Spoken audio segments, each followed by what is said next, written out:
Okay, let's take a look at hydration. This is one of the key components. Remember, if I'm standing here and it's a nice ambient 74 degrees, I'm lounging around enjoying myself, hydration isn't as relevant as if the heat comes in. So it's not so much the heat that is the problem. It's our body's ability to stay hydrated, provide the proper amount of hydration to the vital organs to keep them at the right temperature and keep them functioning properly. So how do we do that? Well, our OSHA standards require that we have a quart of water available to us for each hour that we're in the work environment, out in the heat.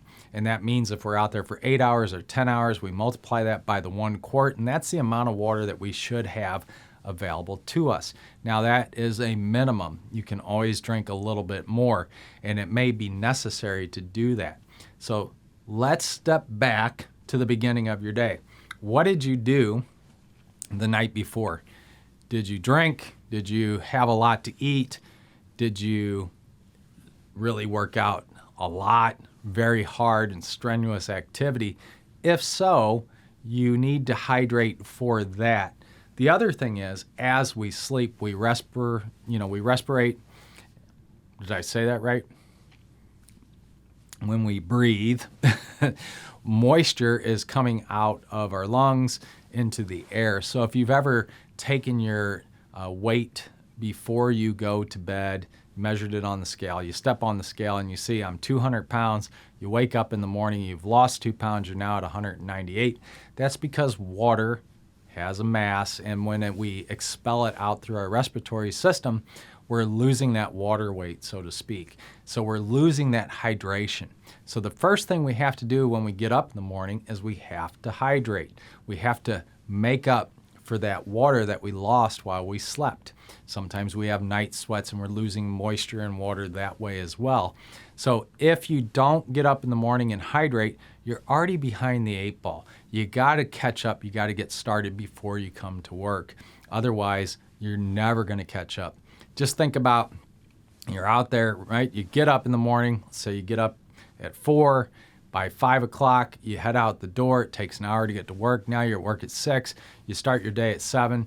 You're already 3 hours behind. You're already 3 quarts of water down. If you don't start to have a drink till 8, you got a real challenge ahead of you, especially if it's hot out. So you got to start your hydration first thing when you get up. Get that water replenished, get that system going so that you have the ability to hydrate properly. The other thing with hydration is we have to get the water absorbed into our body and into our organs and bloodstream. The basic way that this happens is through the small intestine. And that means one of two things. Either the water molecule has to be small enough to permeate the small intestine, or the small intestine has to open up to accommodate the size of the water molecule. How we do that is through our electrolytes. Our salts and sugars are electrolytes, and that opens up that small intestine. So a lot of us will think, well, we should drink a lot of these sport drinks like Gatorade and Monsters and Body Armor and all these things. Well, a lot of times they're filled with sugar, and it's just not that beneficial. What we need is a very small amount. And what we're trying to do is to keep our blood salt levels where they need to be.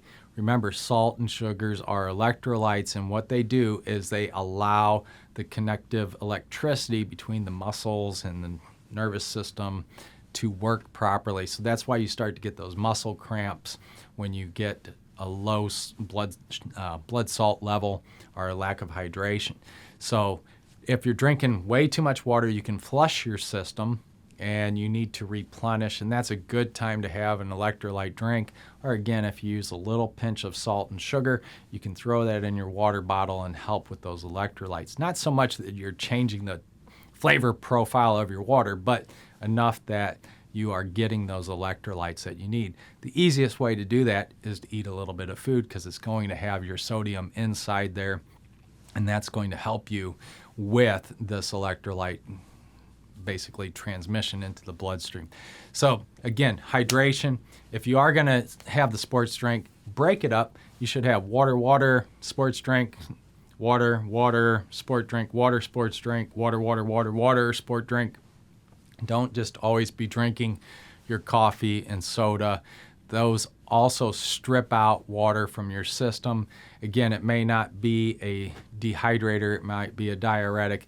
We won't get into all of that right here on the basic science behind how it pulls water from the system. But the bottom line is that if you're not hydrated properly, when your body starts to overheat, the body's going to take that water and send it to your vital organs to protect it.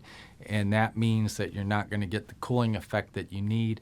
And once that water is pulled out of those vital organs, that's when you move into your heat stroke, heat exhaustion, heat stress. Okay, so stay hydrated, get to work, be hydrated. So hydrate before you come to work, and make sure you're mixing up your sports drinks and your water. Make sure you have plenty of water available to you.